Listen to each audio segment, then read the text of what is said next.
if one strategy could transform your entire business?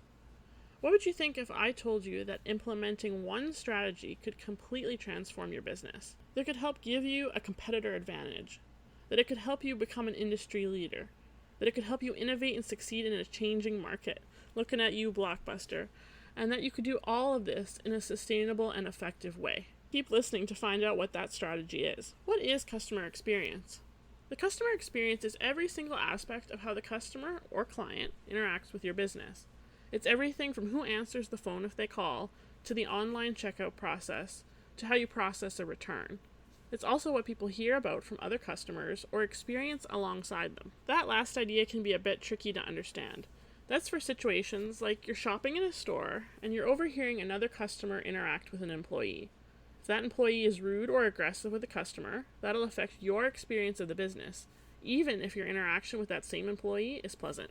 A customer's experience of your business affects 4 things: their thoughts, feelings, behavior, and social response to your business. To put that idea in practical terms, that's everything from not returning to your business, to feeling like it's a necessary evil to get what they want, to eagerly recommending it to everyone they know.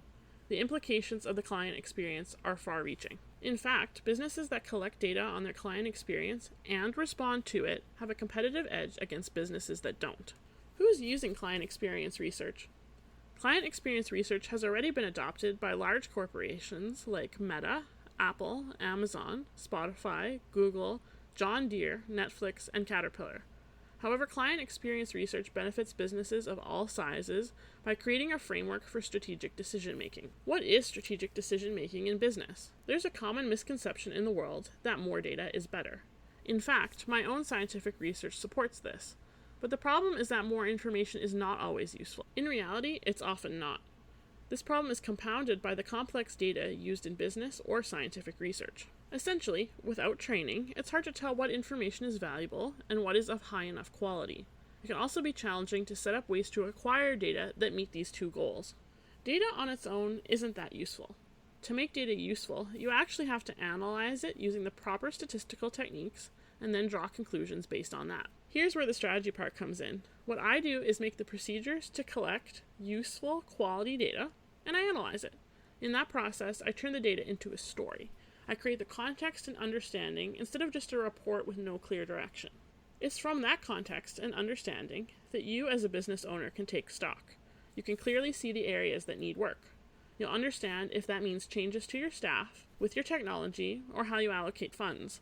It's from there that you can create priorities and policy changes that help you reach your goals. Part of my usefulness in this context is helping you to understand which areas are right now problems and which areas are important but more down the road based on facts. This process removes all guesswork and provides a plan. Why should I have a psychologist help? How your customers react to your business isn't just about your business. It's also about the social context that your business and customers are in. Peer pressure, the customer's psychological state, especially in terms of stress, and the overall enduring characteristics of your customer, things like gender or personality. A psychologist like myself can actively bring these psychological elements into the project, providing an additional level of context. This will enrich your business's research because it grounds it in the fundamentals of how people think, feel, and act. What should I be prepared for? Businesses that make strategic decisions have to be prepared to make changes. In particular, they have to give up, "we've always done it this way." That same willingness allows businesses to increase profitability, gain the loyalty of their customers, and stand out as leaders in their industries. It also helps businesses weather tougher economic times by making the right key investments. Additionally, it helps businesses stay ahead of changing markets, which affect everything from companies like Blockbuster to Claire's to Sears. This isn't about future-proofing your business, it's about being the future of your business. If you could get in the heads of your customers, what would you like to know? If you're curious about taking these ideas further, I share more about my work and how I help clients at emilymalmbeck.ca. You can also reach me anytime at research@emilymalmbeck.ca. Thanks for listening.